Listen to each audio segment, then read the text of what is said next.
अस्सलाम वालेकुम स्टूडेंट्स। आज हम लेक्चर 2 शुरू करने के लिए जा रहे हैं, कॉस्ट अकाउंटिंग। और हमारा टॉपिक आप जानते हैं पहले से कि cost of goods sold statement जो है ना, उसका हमारा टॉपिक चल रहा है।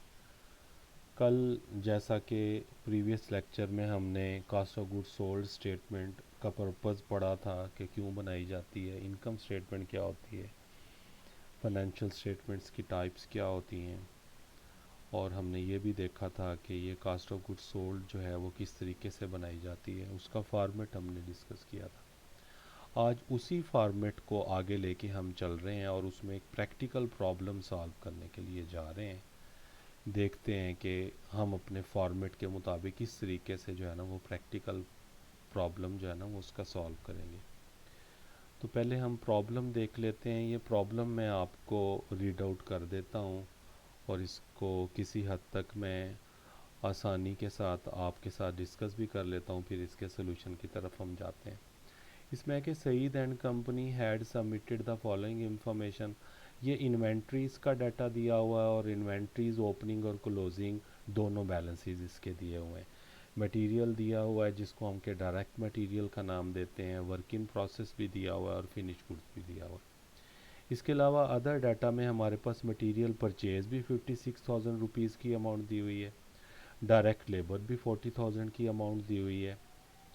और इसमें मज़ीद उसने एक्सप्लेन किया हुआ है कि ये जो डायरेक्ट लेबर है आपकी, ये यूनिफॉर्म वेज रेट जो 6 रुपीज़ और 40 पैसा पर आवर की बेस पे दिया हुआ है। ये उसने हमें बेसिकली एक हिंट दिया हुआ है कि ये जो 40,000 डायरेक्ट लेबर आवर्स हैं, ये जो हमारे पास कॉस्ट बन के आई है 40,000 की, ये पर आवर 6 रुपीज़ और 40 पैसा से बन के आई हुई है। यानी कि 1 घंटे के हमने 6 रुपये और 40 पैसे पे किए हैं, तो तब ये 40,000 बने हैं। तो अगर हम 40,000 को डिवाइड करेंगे 6.4 के साथ, यानी कि 6 रुपये 40 पैसे के साथ, तो ये हमारे पास टोटल आवर्स जो हैं वो फाइंड आउट हो जाएंगे कि कितने घंटे काम किया। ठीक है जी बात। और वो हमें फिर आगे जाके जितने घंटे हमारे पास यहाँ पे आ जाएंगे, वो आगे जाके फैक्ट्री ओवरहेड जो अप्लाइड हैं, जो कि 1 घंटे के 8 रुपये हैं, ये आपको नज़र आ रहे हैं 1 घंटे के 8 रुपये। इसके साथ मल्टीप्लाई करेंगे तो हमारे पास फैक्ट्री ओवरहेड की अमाउंट भी आ जाएगी। मार्केटिंग और एडमिन एक्सपेंस जो हैं वो सेल्स का, नेट सेल का 10% दिया हुआ है। और हमारे पास नेट सेल जो है वो 200,000 दी हुई है, तो इसका 10% अगर हम लेंगे तो ये 20,000 हमारे पास जो है मार्केटिंग एंड एडमिन के एक्सपेंस आ जाएंगे। इसमें जो रिक्वायर्ड है वो इनकम स्टेटमेंट रिक्वायर्ड है। यानी कि पहले हम अभी तो हम cost of goods sold statement बनाएंगे, उसके बाद हम इनकम स्टेटमेंट की तरफ जाएंगे। तो ये देखें, उसी तरीके से आपने फॉर्मेट के तहत आपने टाइटल देना है, उसमें कंपनी का नाम, cost of good manufactured sold statement, और उसमें पीरियड मेंशन करना है आपने।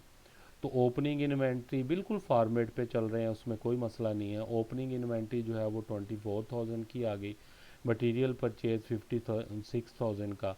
इस तरीके से हमारे पास अवेलेबल फॉर यूज़ मटेरियल 80,000 आ जाता है। एंडिंग इन्वेंट्री उसमें से लेस करते हैं जो कि 20,000 है, तो हमारे पास मटेरियल की कॉस्ट जो आ जाती है वो 60,000 आ जाती है। डायरेक्ट लेबर 40,000 आ जाता है। वो अगर हम इसमें ऐड करते हैं मटेरियल यूज़ में, तो हमारे पास प्राइम कॉस्ट 100,000 की आ जाती है। अप्लाइड फैक्ट्री ओवरहेड जैसे अभी मैं आपको बता के आया हूँ कि यहाँ पे देखें 8 रुपये 1 घंटे के अप्लाइड फैक्ट्री ओवरहेड है। जब हम 40,000 को 6 रुपये 40 पैसे पे तकसीम करेंगे तो हमारे पास टोटल नंबर ऑफ आवर्स आ जाएंगे। उनको हमने ये 8 रुपये के साथ मल्टीप्लाई करना है, तो हमारे पास जो है ये टोटल फैक्ट्री, जो हमारे पास फैक्ट्री ओवरहेड हैं आपको नज़र आ रहे हैं, ये वर्किंग टू में 50,000 आ जाएंगे हमारे पास। ये आगे जाके मैं आपको इसको दिखाऊंगा भी, एक्सप्लेन भी करूंगा। तो इस तरीके से टोटल फैक्ट्री कॉस्ट जो है हमारे पास 1,50,000 आ जाती है। ओपनिंग वर्किंग प्रोसेस इन्वेंट्री 12,000 को ऐड करते हैं तो 1,62,000 हमारे पास cost of goods available for manufacturing आ जाते हैं। एंडिंग वर्किंग प्रोसेस इन्वेंट्री जो कि गिवन है क्वेश्चन के अंदर, 8,000 लेस करते हैं तो 1,54,000 जो हमारे पास आता है वो कॉस्ट ऑफ गुड मैन्युफैक्चर्ड आ जाता है हमारे पास। इसी तरह ओपनिंग फिनिश गुड्स इन्वेंट्री हमारे पास 36,000 है, वो हम इसके अंदर ऐड करेंगे तो हमारे पास 1,90,000 जो है वो cost of goods available for sale आ जाएगी हमारे पास। इसी तरीके से हम उसमें से ending finish goods inventory minus करेंगे तो हमारे पास 1,50,000 जो है वो कास्ट ऑफ गुड्स सोल्ड आ जाएगी।